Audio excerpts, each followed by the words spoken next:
What's going on? Boys, thanks to our patrons and Fiverr customers, subscribe to our Patreon free for behind the scenes stuff. Arm yourselves, life stuff.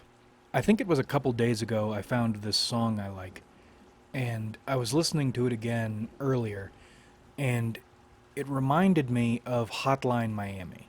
But also, in terms of vibes, more like Arrest of a Stone Buddha, and that sort of drift away rap. And I'll link it in the description so you can listen to it. And I commented Hotline Memphis, and that got me thinking. I don't enjoy playing Hotline Miami very much, but those two games and their stories fascinate me. So, how would I do a Hotline Miami type story or a Hotline Miami type game?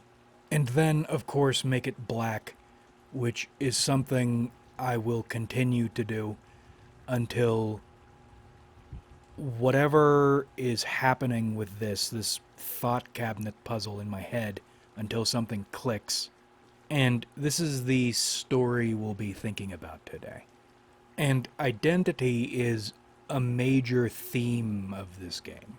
Specifically, what happens when someone else owns your identity. Main character is referred to as Boots. The year is 1984 because of course it is. Boots is in his 50s. And because you know what Hotline Miami is, you have a pretty good idea of what Boots is, or what Boots is capable of. But if you don't, better maybe. Boots is sitting alone in his apartment, indulging in substances, watching television, like PTSD Action Man, when the signal gets hijacked, or it appears to get hijacked. And there are these fractal snakes slithering around a tree of life, and one communicates with him. This snake goes on a diatribe about the way drug dealers are a threat to the nation, a threat to decency, a threat to national security. And then the snake gives him a location and suggests he do something about it. So Boots heads out. And maybe this is a placeholder, but I kind of like it for right now. He drives a fucked up old Lincoln. So Boots arrives and massacres this crack house. And I was trying to come up with a name, or what should this protagonist be called, because Jacket is called Jacket because of his jacket. Took me a while. I settled on Boots because I like the idea of this character in particular expressing himself, his true self, solely through his fine selection of boots throughout the decades. And so you see the Boots. I want Boots to focus on capoeira when he's unarmed. So instead of running around punching things, Boots is running around kicking things, mostly. And then presumably some gameplay shit to make the kicking feel rough. Not that that's all Boots does, of course. Speed demon sort of character, even in his 50s, which is another thing.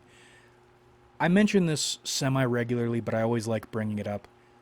Men who build their physicality earlier in life can maintain a shocking amount of muscle and agility through their 60s. Only once you hit 70, it starts really falling off. If you did the work early and have kept up with it. And then Boots goes home to his substances. Then you get a flashback level. And the flashbacks, I have ideas for them, but specifics, we're making these up on the spot. It's the 40s and Boots is a teenager. He's dressed in army fatigues. He clears out a ranch house that is full of suspiciously blonde-haired and blue-eyed people. There is a scientist guy. He sicks a young Hyperborean on this young Boots. Boots brutally kills the young dude, subdues and captures the scientist. But then a shadow in a dark corner grows out like mold. and festers there.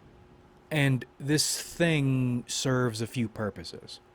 First, by asking questions, which is familiar, it clues you into what Boots was and maybe still is.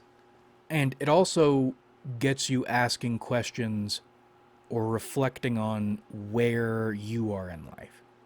And although I want, if this were a real thing, for the answers, specific answers about Boots to come later, we'll start filling you in now. Boots was a foundling during the Great Depression, abducted by Army G2 for certain experiments. Mental conditioning specifically. And again, I'm not sure what questions I want asked and when, so placeholders for now. Obviously, there are some similarities here between young Boots and the young Hyperborean. How do you feel watching someone in a position similar to yours get thrown away, disposed of, by the people who created him, and then killed brutally by people who don't care about him? It's not personal enmity. Two tools just got smashed together. What do you think the future holds for this scientist you've just captured on behalf of Uncle Sam? What do you think he's going to do? And whom do you think he's going to do it to? And I wrote this in my notes. All the questions throughout the flashbacks will be focused around two ideas. Are you pleased with what you've become, and could you have done anything different? Because I don't want this story to be about someone who could make a change and have a happy ending, whatever. I want this to be a deathbed story, focusing on a character who never owned his life, and also, importantly, couldn't take control of his own life. The question is life worth clinging to and fighting for and suffering through if, one, you're never in control, and two, your continued clinging comes at the expense, the gruesome expense of so many people? Is a rotten life worth holding on to? And then you get the next section. Now the Serpent is on a tirade about how racism has gotten out of control in the United States. It has no place in the Republic. Gives him a location and suggests he does something about it. So Boots heads out. In my mind, it's a swampy sort of area, but the occasion is more like that ending area, or close to ending area, of American History X. You have Klansmen, you have neo-Nazis. It's a big hootenanny, and Boots crashes it, but it looks like there's a drugs operation going on here. But Boots doesn't ask any questions. Boots gets in his vehicle and goes home. Next flashback. 50s. Boots crashes an American Socialist Party gathering. I like the idea of this one, and I don't know why, but I like the idea of this one taking place in a large church. Boots reaches his primary target. The target tries to explain to Boots, wherever power centralizes, people suffer. The only way for people to live, or at least have the ability to pursue happiness, is for power to be equally distributed. And he starts going into the ways American values versus American government is like a long game bait and switch. And then Boots curb stomps him. Once again, maybe not from a corner this time, maybe it's an actual curb stomping.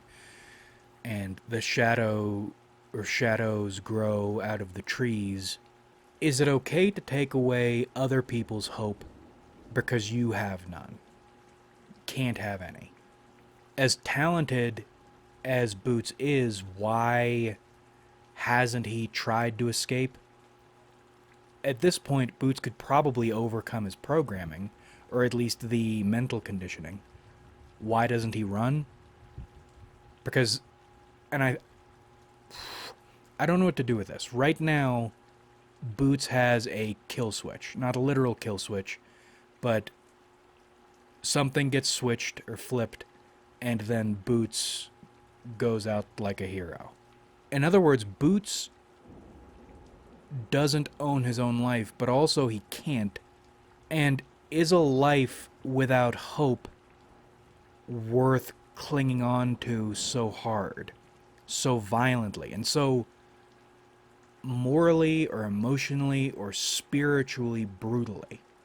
These people had an idea, they had hope, and you just killed them all so you can go on living at least one more day without hope. How long do you think you can keep doing this? You realize you're still going to die one day. You can shorten your sentence whenever you choose to, and the hope of other people, the lives of other people, would be better off for it. So why don't you? Why haven't you? And then I might have these mixed up, but I think the next present day level comes in the form of an office. The Serpent talks about the way bureaucracies are corrupt, businessmen are corrupt, pencil pushers will do anything they're told, and their masters will stoop to any low to earn extra money off other people's backs, which is a problem nationally. That's not good for the culture. That's not good for the working man. So maybe you should go fuck up this office.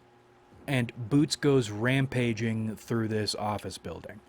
But in the back, there is a room with cases of money saran wrapped, floor to ceiling, and Boots burns all of it and then leaves. Or wait, no, he starts to leave. As the building is beginning to burn down, that's when a new character arrives. In my head, Boots's colors are red and white, which is convenient because Richard's colors are white and red.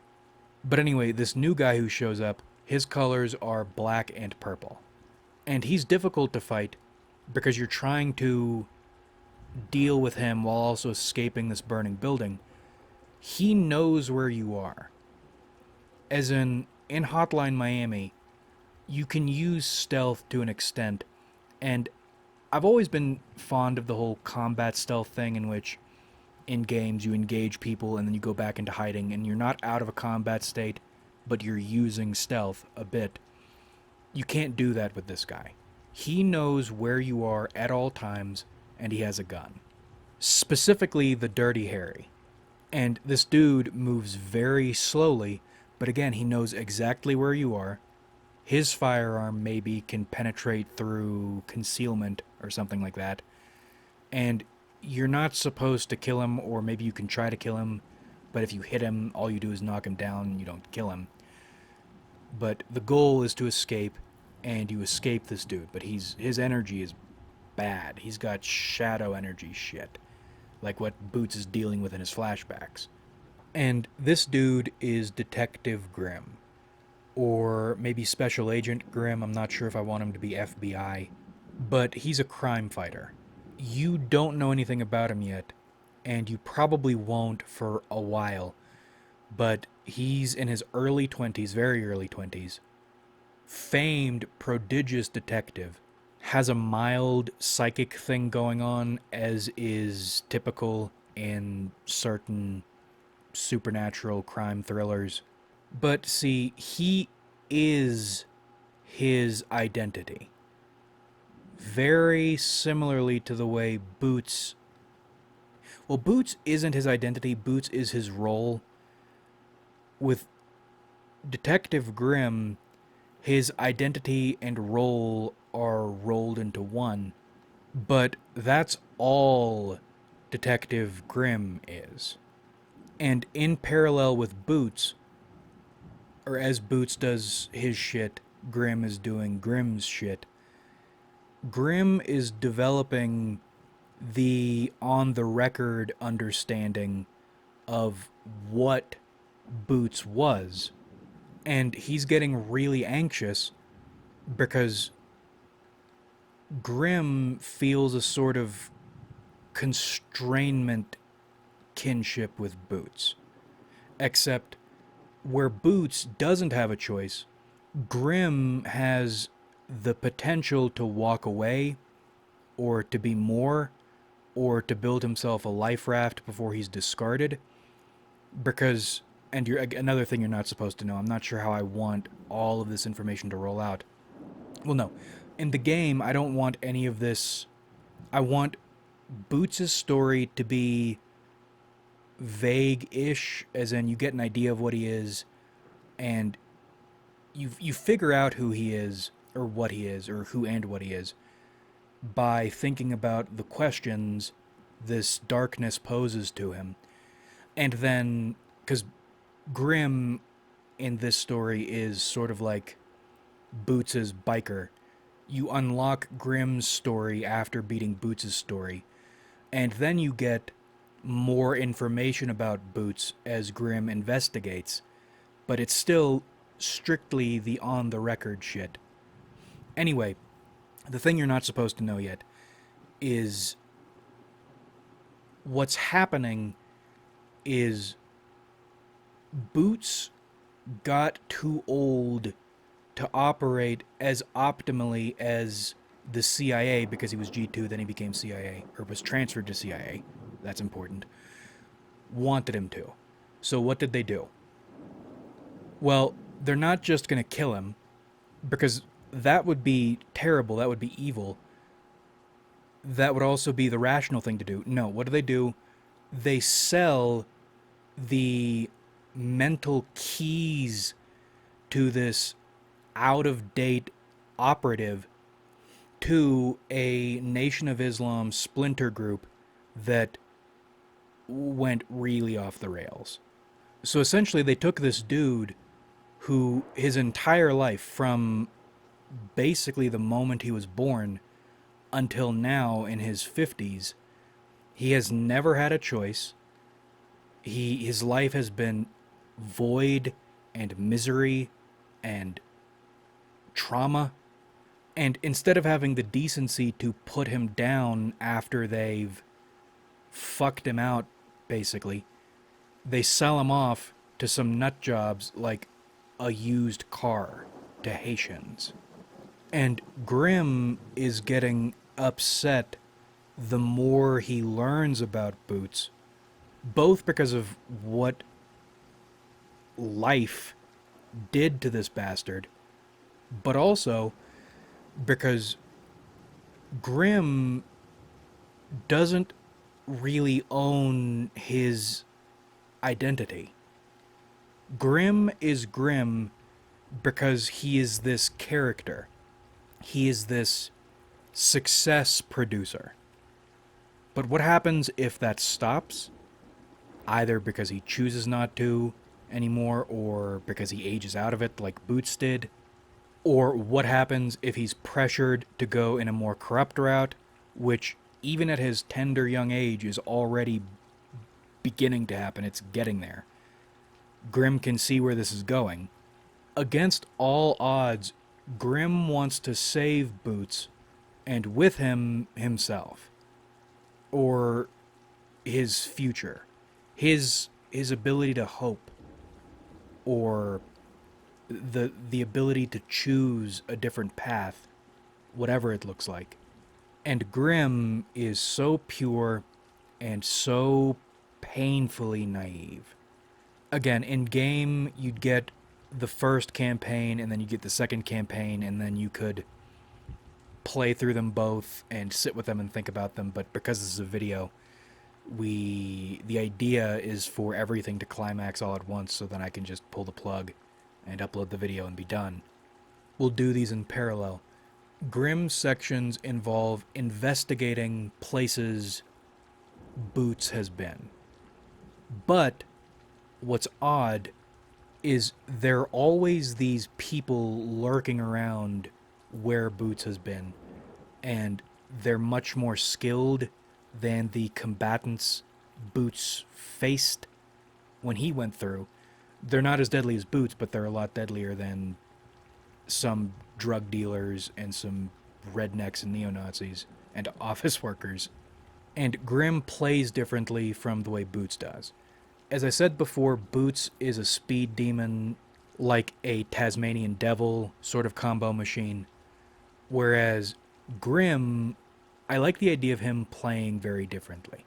He's also a combo machine, but to build your combos, you have to think and work differently. Because physically, you're relatively frail. You can't do melee at all. You can't pick up other people's weapons at all. You have a revolver, 6 shots, you reload 1 bullet at a time or per button press. You move very slowly. You can detect where people are nearby, but for you to win or for you to get combos, you are all about positioning. You are all about getting people to come to you in the order you need them to come to you, so you don't get overwhelmed, but also you're never not killing. And I just love the vibes of this Grimm character. How do you do occult vibes, but also professional vibes, and confident gunslinger energy, but at the same time, underneath that, this increasingly anxious kid who's realizing the life he has been building for himself, but also been led to build for himself, is about to turn into a proper cage. The darkness energy here. All this character work and narrative work and all these ideas just to get a hold of a character with which you can shoot people with a high caliber revolver. What pleasure, what joy.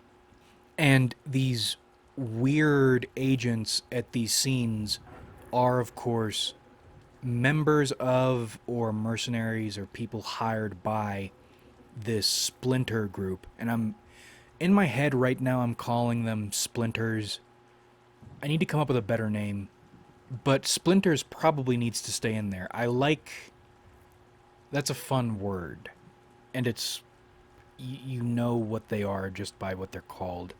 Like 50 blessings. How do you top a name like that? And in Grimm's story, you slowly piece together what's actually happening. As I mentioned, the Boots campaign is more of an existential thing. Grimm's campaign, it's also an existential thing, but in a different way. A naive thing. But also, you're getting more of the answers, which is what Biker did. And then the next flashback, back to Boots. We've arrived at the 60s, and I think it would be cooler to do not the obvious thing. I don't know how exactly I would want to set this up, but I'd like to see Boots kill some guy who is trying to save JFK and might actually be able to do it. And the enemies aren't a task force, like a Save JFK task force. These are just normal cops and people trying to stop what they think is this madman, Boots, while Boots is pursuing this dude who could do something.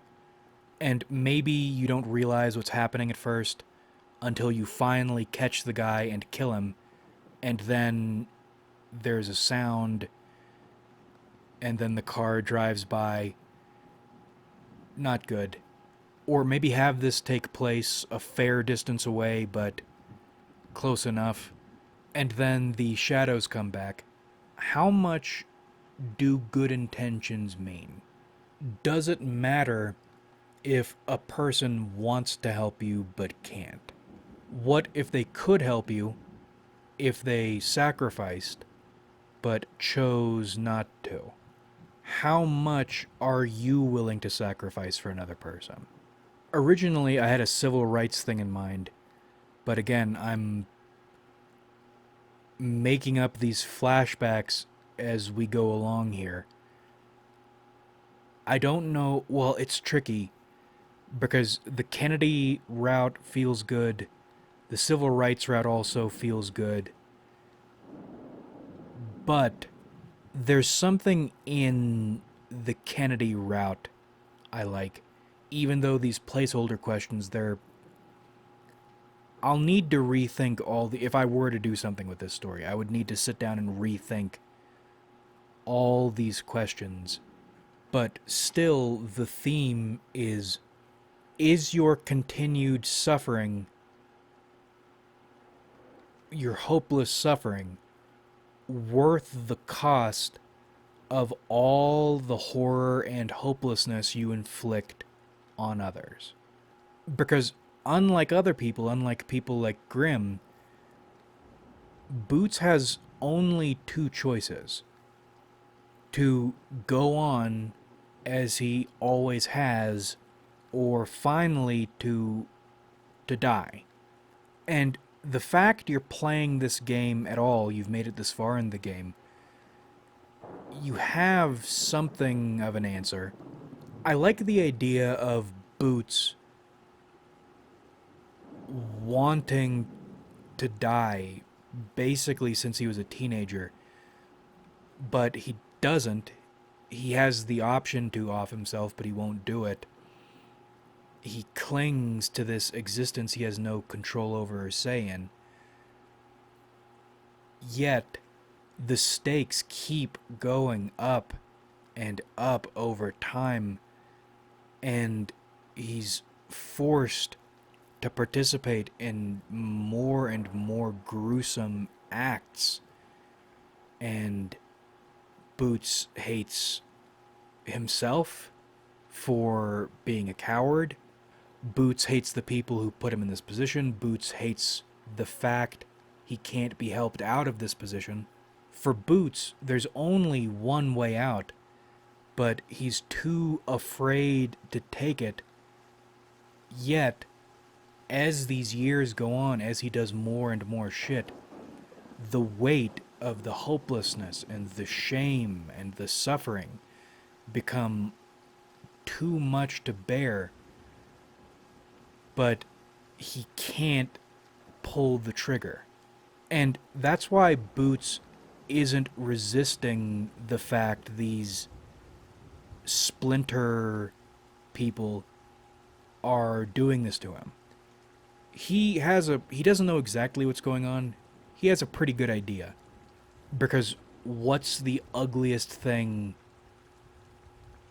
the government could do in this situation? It's this. It's being treated like a used car and being sold to shitty owners.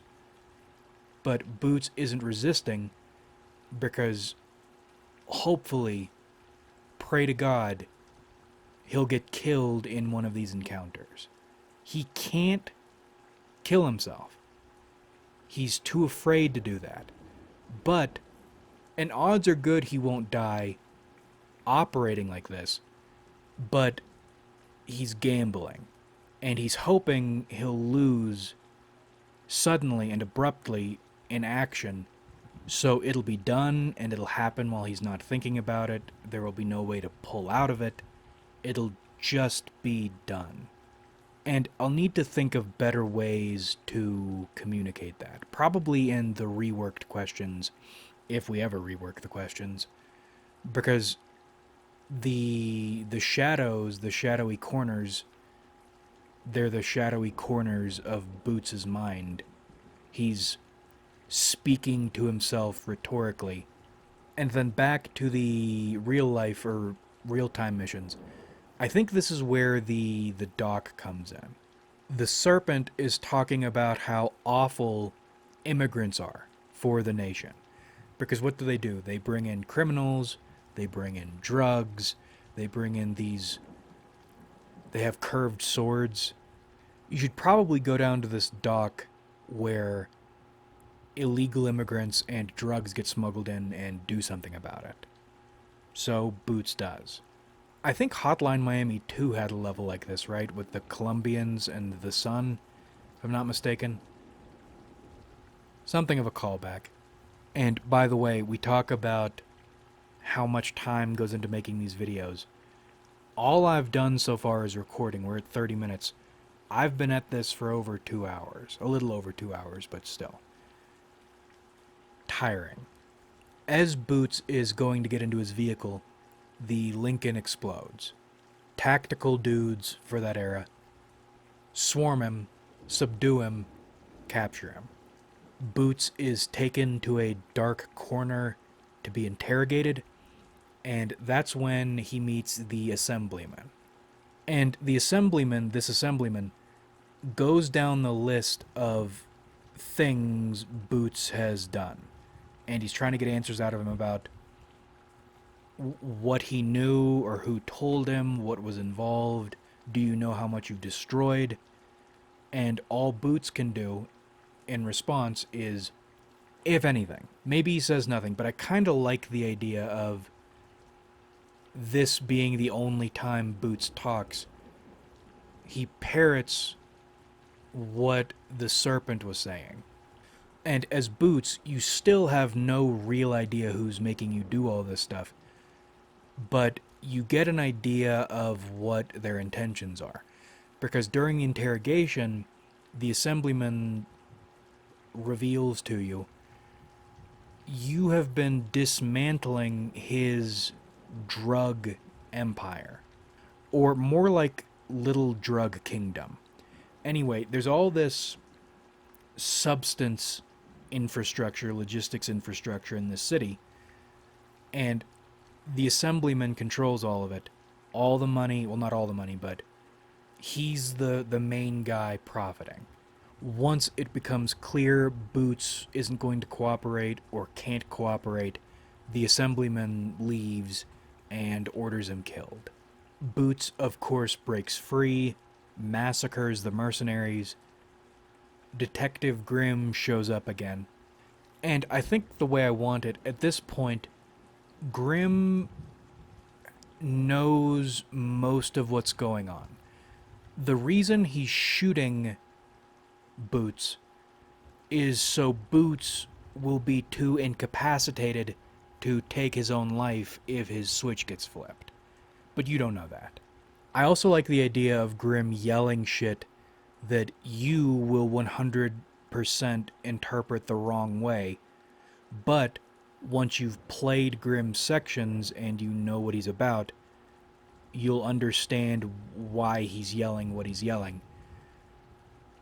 Total debacle. Boots goes back to his apartment, but in Hotline fashion, it is a crime scene that's been picked over a bit already. Boots sits down, turns on the television, and receives one final broadcast. Of all the sins committed by a people, none are fouler than an elected official's betrayal of his constituency.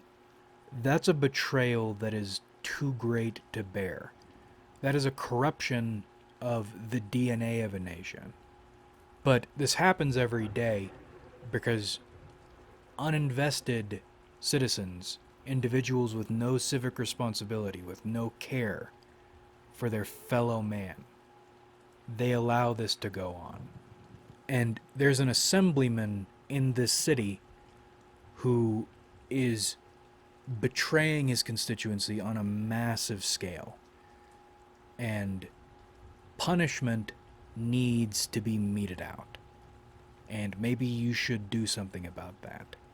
So Boots assaults the assemblyman's mansion. Big, long mission.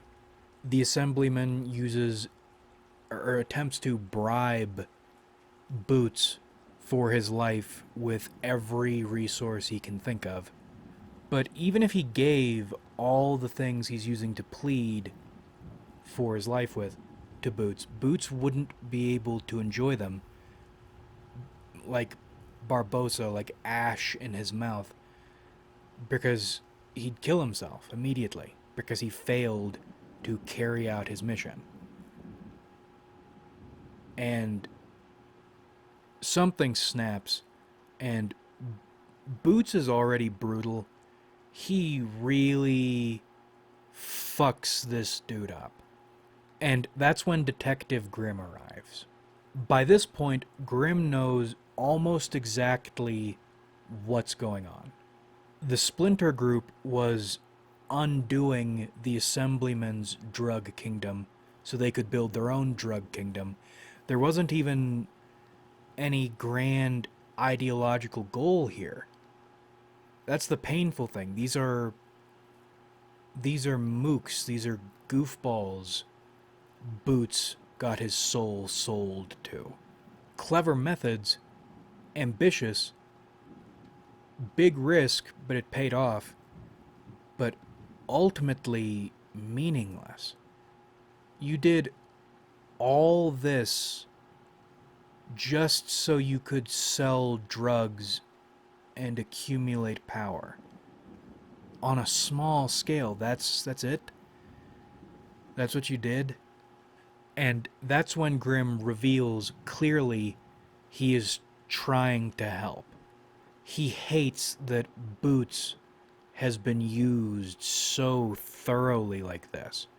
And he's afraid of being used himself. This is some Silence of the Lambs shit, actually. If you can save just one lamb, maybe they'll stop screaming. That's what Grimm is on, some Starling shit. So Grimm has a proposition. If Boots allows Grimm to arrest him while he doesn't have an active mission or something like that, or before the kill switch can be flipped, he'll be constrained, he'll be arrested, but he'll be protected, and maybe they can figure out some way to crack whatever has been done to Boots's brain. And there are two ways this can play out. Either you can rush Grimm and attack him, because that's a stupid, naive plan that is not going to work.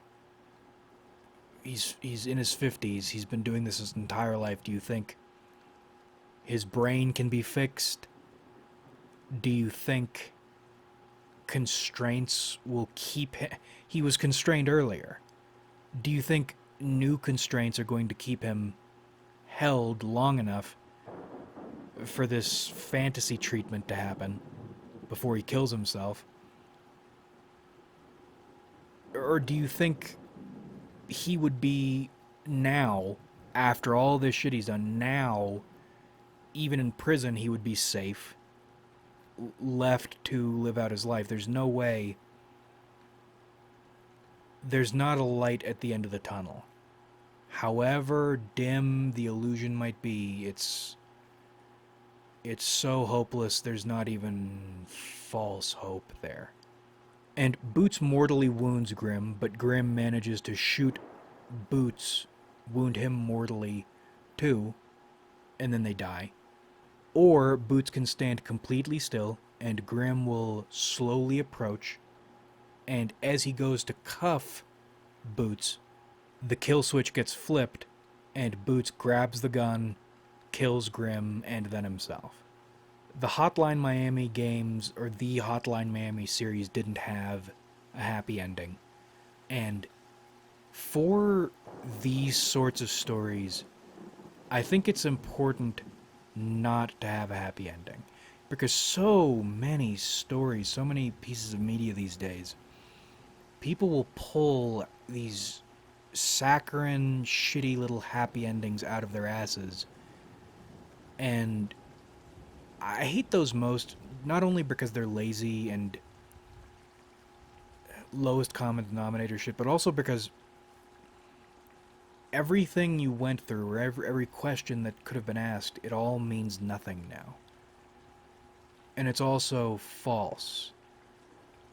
Life doesn't have any happy endings in it. Well, maybe it has some, but probably not for you.